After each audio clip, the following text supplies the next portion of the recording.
For today's video, magriripat tayo ng green bowl, aglaonema.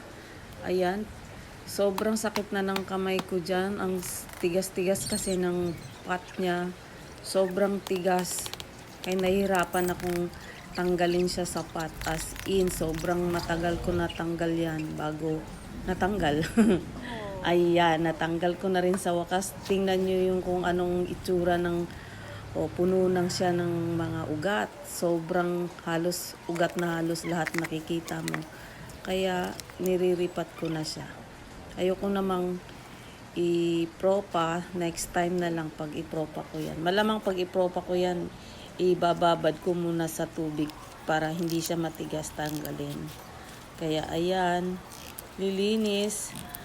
Ayan yung recycle pala yung pot na yan. Kaya nilinis na naman ng husto. Kaya yan, tapos na. Thank you for watching. Bye!